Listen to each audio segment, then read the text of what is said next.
Hello students, नमस्कार मेरे प्यारे बच्चों। देखो, आज हम बात करने जा रहे हैं पैरामीटर्स में। जो बैक क्लास में हमने बात की थी पैरामीटर्स, जहां हमने जेड पैरामीटर्स को कल पढ़ा था, आज हम जो अपने शेष बचे हुए पैरामीटर्स हैं वाई पैरामीटर और एच पैरामीटर के बारे में एनालिसिस करेंगे। तो देखिएगा, कल मैंने आपको बताया था, थोड़ा और बता देता हूँ। आपके 3 टाइप के पैरामीटर होते हैं। एक है अपना फर्स्ट है आपका जेड प्राचल, जेड पैरामीटर। सेकंड है अपना वाई पैरामीटर यानी वाई प्राचल, और थर्ड है अपना एच प्राचल, एच पैरामीटर। ओके भाई, हाँ, आपको कल बताया था मैंने ऐसे सर्किट जो कि आपके ओपन होते हैं। ओपन सर्किट के एनालिसिस के लिए आप जेड पैरामीटर का यूज करते हैं। ओके, हाँ, और शॉर्ट सर्किट यानी लघु पतित परिपथों के लिए आपके वाई पैरामीटर्स का यूज किया जाता है। जबकि हम बात करते हैं एच पैरामीटर्स की, ठीक है ना। एच पैरामीटर आपके हाइब्रिड पैरामीटर के नाम से जानते हैं। हाइब्रिड पैरामीटर यानी ऐसा 4 टर्मिनल नेटवर्क जिसमें आपका एक यानी इनपुट या आउटपुट, आपका एक तो क्या होता है, ओपन होता है, और एक क्या होता है, शॉर्ट होता है, यानी हाइब्रिड यानी संकर प्राचल के नाम से जानते हैं। तो हाइब्रिड पैरामीटर का अगर हमें एनालिसिस करना है तो हमें एच प्राचल काम में लेते हैं। ठीक है भाई जी। अब देखिएगा, हम बात करने जा रहे हैं आज वाई पैरामीटर के बारे में। एच पैरामीटर हमने बैक क्लास में बात की थी। तो देखिएगा, वाई पैरामीटर, वाई प्राचल, वाई प्राचल, वाई पैरामीटर। तो देखो भाई, ये आपका एक सर्किट है, आपका एक नेटवर्क है, यानी आपका जाल है। ये आपके इनपुट टर्मिनल हुए, ये आपके आउटपुट टर्मिनल हुए। ये आपके कैसे हैं, इनपुट टर्मिनल हैं, जबकि ये आपके आउटपुट टर्मिनल हैं। ओके जी। देखो, ये टर्मिनल आपका 1 और ये टर्मिनल आपका 2 है। इसमें इनपुट जो करंट है उसका वैल्यू कितना है, I1, और टर्मिनलों के बिटवीन जो पोटेंशियल डिफरेंस है वो कितना है, V1 है। इसमें वोल्टेज कितनी, V2, करंट I2। ये आपका ओपन सर्किट है। कैसा है, ओपन सर्किट है। और मैंने आपको क्या बोला, जो वाई पैरामीटर है, ये पैरामीटर आपके शॉर्ट सर्किट के लिए एनालिसिस के लिए काम में आता है। ठीक है, हाँ, यानी लघु पतित परिपथों के विश्लेषण के लिए काम में आता है आपका वाई प्राचल। तो देखो, टर्मिनल 2 और टर्मिनल 1 इनको मैं क्या कर देता हूं, शॉर्ट कर देता हूं। क्या कर देता हूं भाई, शॉर्ट कर देता हूं। शॉर्ट कर दिया तो देखो, करंट I1 और I2 इस कंडीशन में जैसे ही सर्किट कंप्लीट हुआ तो I1 और I2 इसके अंतर्गत इस सर्किट में बहने लगती है। क्या होती है, इस सर्किट में बहने लगती है। जबकि V1 और V2 क्या हो जाती है, इंडिपेंडेंट हो जाती है। वाई पैरामीटर मैंने आपको कल बताया था, जेड पैरामीटर, जहां हमारे जो टर्मिनल थे वो कैसे थे, ओपन थे, और ओपन के अंतर्गत करंट I1 और I2 इंडिपेंडेंट थी, जबकि V1 और V2 डिपेंड कर रही थी। तो यहां पर हम क्या बात करें, यहां पर हम ये बोल रहे हैं कि जैसे मैंने टर्मिनल 1 और 2 को शॉर्ट किया तो इसके अंतर्गत सर्किट कंप्लीट होते ही करंट डिपेंड हो जाती है, करंट डिपेंड करती है, करंट फ्लो होने लगती है, जबकि वोल्टेज V1 और V2 फ्री हो जाती है, यानी इंडिपेंडेंट हो जाती है। तो मैं क्या बोल सकता हूं, यहां पर वोल्टेज V1 और V2 को, यानी इंडिपेंडेंट पार्ट को, करंट I1 और I2 जो कि डिपेंडेंट पार्ट हैं, इनके फंक्शन के रूप में लिखे जा सकते हैं। तो देखिए, हम बोल सकते हैं V1 और V2 के फंक्शन के लिए हम मैंने बोला कि जो आपकी करंट I1 और I2 यानी इंडिपेंडेंट पार्ट को हम फंक्शन के रूप में लिख सकते हैं v1, v2, equation 1, equation number 2। ठीक है भाई, हाँ। तो देखो वही इक्वेशन 1 और इक्वेशन 2 दोनों का आप पार्शियल डिफरेंशियल कर दो। पार्शियल डिफरेंशियल समीकरण 1 व 2 का, समीकरण 1 व 2 का आंशिक अवकलन करने पर, आंशिक अवकलन करने पर आंशिक अवकलन कर दीजिए। तो देखो भाई आंशिक अवकलन करेंगे तो क्या आया अपना I1 का di1 बराबर, फंक्शन का हम करना जानते हैं v1 और v2 के रेस्पेक्ट में I1 का करना है, बोलो del I1 upon del v1 और v1 का dv1 प्लस बोलिएगा I1 का del I1 upon del v2 और v2 का dv2। ठीक भाई, हाँ। अब देखिएगा इक्वेशन नंबर 3। इसी प्रकार हम इक्वेशन 2 का करेंगे। I2 का di2 बराबर, देखिएगा I2 का v1 और v2 के रेस्पेक्ट में करो del I2 upon del v1 और v1 का dv1 plus del I2 upon del v2 into dv2। Okay भाई, इक्वेशन नंबर मैंने दिया इसे बेटा 4। तो इक्वेशन 3 और 4 को, इक्वेशन 3 और 4 को यानी जो I1 और वो सॉरी करंट और वोल्टेज के लिए क्या कर दीजिए, कांस्टेंट कर दीजिए। यानी वोल्टा और धारा को नियत मानने पर, कांस्टेंट मानने पर, तो देखो जैसे में हम इसकी कांस्टेंट वैल्यू लेंगे तो क्या आ जाएगा I1 is equal to I1 upon V1 into V1 plus I1 upon V2 into V2। Okay भाई, हाँ। Equation number 5। इसी प्रकार इसको देखिए, इसमें भी आप वोल्टेज और करंट की वैल्यू को कांस्टेंट कर दीजिए। तो मैंने बोला I2 is equal to I2 upon V1 into V1 plus, इसमें देखिए I2 upon V2 into V2, equation number 6। इसमें अपनी दो कंडीशन बनती है, दो कंडीशन क्रिएट होती है। एक तो वोल्टेज V1 और V2, एक बार तो V1 को 0 कर दो और एक बार V2 को 0 कर दो। आपकी जो वैल्यू आएंगी वो देखिए। इफ कंडीशन फर्स्ट क्या है, if V1 is equal to 0 लेने पर, V1 इज इक्वल टू 0 लेंगे तो देखो ये 0 हुआ, ठीक है। अगर मैंने इसको 0 किया तो यहां से V2 का वैल्यू कैलकुलेट होता है। या आप 1 मिनट और देख लीजिए, आप इन्हें सॉल्व कर लो, आगे सॉल्व कर लो, एक टर्म में और सॉल्व कर लो इसे। I1 इज इक्वल टू क्या हुआ, देखो V1 अपॉन I1 वोल्टेज और करंट का रेशो मैंने आपको बताया था क्या होता है, इंपेडेंस होता है। जबकि करंट और वोल्टेज का रेशो जो होता है वो क्या होता है, एडमिटेंस होता है। क्या होता है, एडमिटेंस, प्रवेश्यता कहलाती है।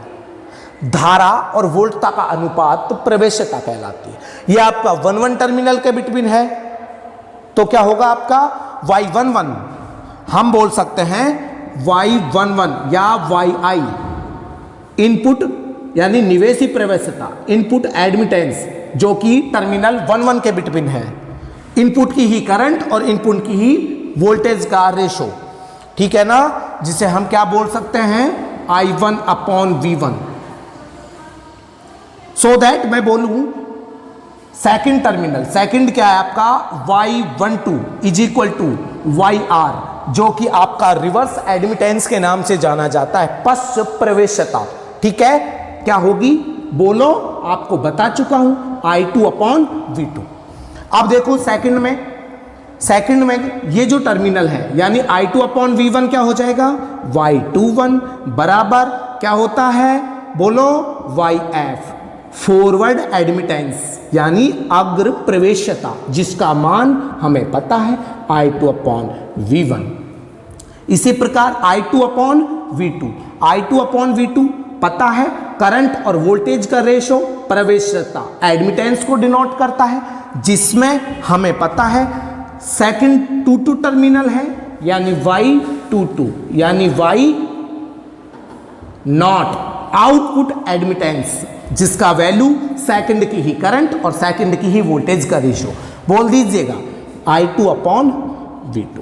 ये सारी वैल्यू आप इसमें पुट कर दो इक्वेशन 5th and 6th में, तो हम क्या बोल सकते हैं, put the above value in equation 5th and 6th and we get क्या प्राप्त कर सकते हैं, I1 इज इक्वल टू बोलो भाई YIV1 plus YRV2, so that I2 is equal to बोलो YFV1 plus Y not V2। ठीक है, इस इक्वेशन को यह आपकी आ जाती है I1 और I2 दो इक्वेशन, जो कि आपका एनालिसिस किया हमने इस इक्वेशन को, तो Y पैरामीटर हमें पता चला कि शॉर्ट सर्किट सर्किटों के लिए ही काम करता है। तो इस इक्वेशन को आप मैट्रिक्स में डिनोट कर दो। तो मैट्रिक्स में हम क्या लिख सकते हैं, देखिएगा मैट्रिक्स में डिनोट किया I1 I2 बराबर बोलो YI YR YF Y not, voltage V1 और वोल्टेज V2। ओके, जहां पर देखो ये जो मैट्रिक्स होती है इसे हम डेल्टा Y यानी परिपथ की टोटल एडमिटेंस है, कुल प्रवेश्यता का मान है, जिसे हम क्या बोलते हैं, डेल Y के नाम से जानते हैं। आप एक बार इसका स्क्रीनशॉट ले लीजिए, उसके बाद हम H पैरामीटर की ओर चलेंगे।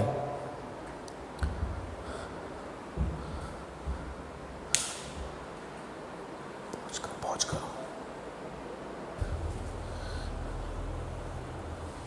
देखिएगा भाई, जस्ट हमने अभी Y पैरामीटर के बारे में बात की और अब हम बात करने जा रहे हैं H पैरामीटर के बारे में। किसके बारे में, H पैरामीटर के बारे में। तो देखिएगा H प्राचल यानी H पैरामीटर, हाँ देखिएगा भाई H पैरामीटर जो कि हाइब्रिड पैरामीटर होते हैं, जो कि ओपन और शॉर्ट दोनों सर्किटों के लिए काम करते हैं। हाँ देखो इधर सभी H पैरामीटर, मैंने ये बोला ये अपना एक नेटवर्क है। एक मिनट रुकना, थोड़ा इंक डाल लेता हूं भाई, सभी ध्यान दीजिएगा। जो भी अपने एग्जाम्स पेपर में आएगा फिक्स आता है, चाहे Z Y H किसी भी पैरामीटर में से पूछे और इन पर डिपेंड्स न्यूमेरिकल आपसे करवाए, ठीक है ना। इस चीज का आप ध्यान रखना, इंपॉर्टेंट है अपना।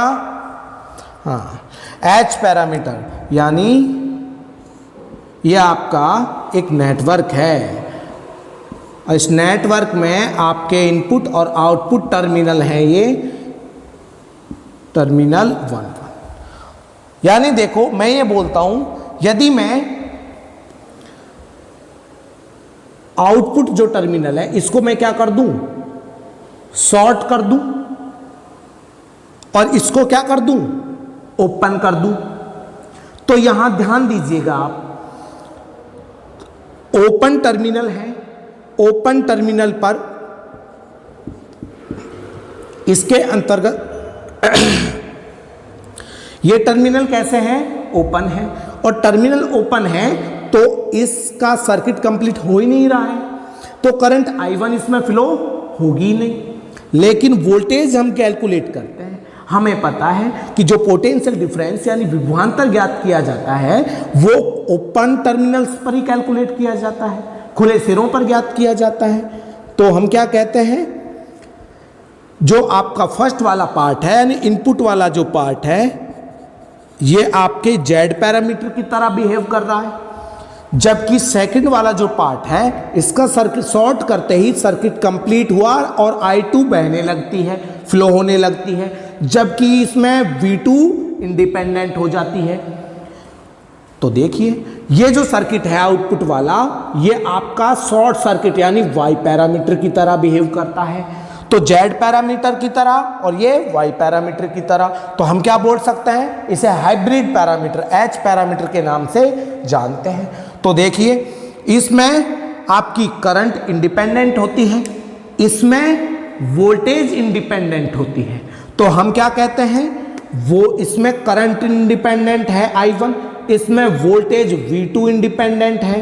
तो इसको हम फंक्शन, तो देखो I1 और V2 ये दोनों इंडिपेंडेंट है। तो इसमें देखो क्या बचा आपका V1, इसमें क्या बचा आपका I2। तो यानी V1 और I2 के फंक्शन के रूप में मैं इसको लिख सकता हूं। यानी इंडिपेंडेंट वाला जो पार्ट है वो आपके फंक्शन के रूप में लिखा जाएगा। ये बात ध्यान रखना। इक्वेशन नंबर 1 और इक्वेशन नंबर 2 कर दो दोनों का आप वही पार्शियल डिफरेंशियल आंशिक अवकलन करने पर। तो देखिएगा, समीकरण 1 व 2 का, समीकरण 1 व 2 का आंशिक अवकलन करने पर, आंशिक अवकलन करने पर पार्शियल डिफरेंशियल कर दो। समीकरण 1 व 2 का आंशिक अवकलन करेंगे तो देखो भाई, V1 का dV1 बराबर V1 का I1 और V2 के रेस्पेक्ट में निकालो। बताओ भाई क्या होगा, del V1 upon del I1, I1 का dI1 प्लस V1 का करो del V1 upon del V2 into V2 का dV2, इक्वेशन नंबर 3।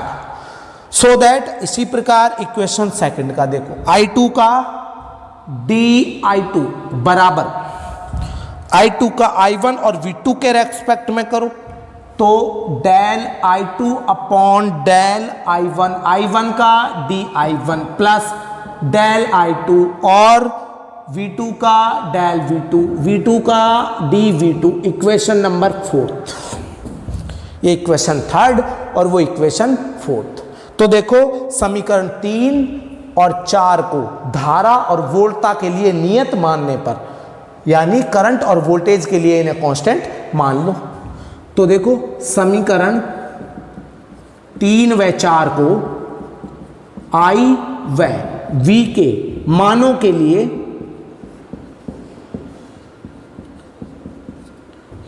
नियत मानने पर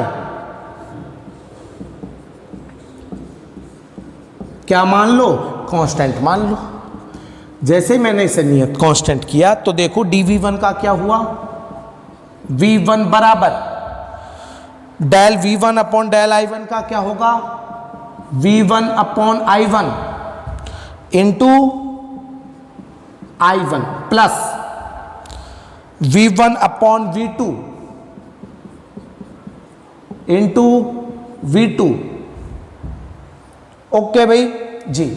इसी प्रकार इसमें देखो, I2 बराबर I2 अपॉन I1 और dI1 का I1 plus I2 upon V2 into V2, equation 5, equation 6। अब देखिएगा भाई, V1 बराबर V1 अपॉन I1, वोल्टेज और करंट का रेशो क्या है आपका, इंपेडेंस है। यानी फर्स्ट लूप की आपकी वोल्टेज और फर्स्ट लूप की आपकी करंट क्या होगी, आपकी ड्राइविंग पॉइंट इंपेडेंस है। ठीक है भाई, हाँ। तो इंपेडेंस है, इसे हम क्या बोलते हैं, HI, इनिशियल इंपेडेंस बोलते हैं। क्या बोलते हैं, इनपुट इंपेडेंस, जो कि आपके H पैरामीटर के रूप में है, इंटू I1 प्लस इसे क्या बोल देंगे, HR, रिवर्स वोल्टेज गेन। ये वोल्टता लाभ, V1 अपॉन V2 क्या होगा, वोल्टता लाभ। इसी प्रकार करंट का जो रेशो होगा वो धारा लाभ, करंट गेन के नाम से जानेंगे। ठीक है, हाँ, इंटू V2। इसमें बोलो I2 बराबर I2 अपॉन I1, ये HF फॉरवर्ड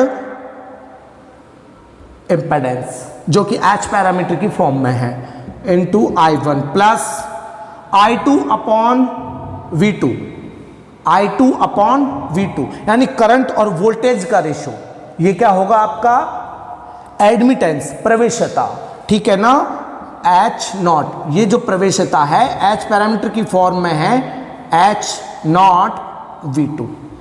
इक्वेशन नंबर 7 और इक्वेशन नंबर 8। तो इक्वेशन 7 और इक्वेशन 8 जो आपकी एच पैरामीटर इक्वेशन कहलाती हैं। क्या कहलाती हैं? एच प्राचल समीकरण कहलाती हैं। तो हम लिख सकते हैं उपरोक्त समीकरण एच प्राचल समीकरण कहलाती हैं। तो इनको रख दो मैट्रिक्स में, V1 I2 बराबर HI HR HF H0 और I1 V2, ये आपकी। तो इसे हम क्या बोलते हैं?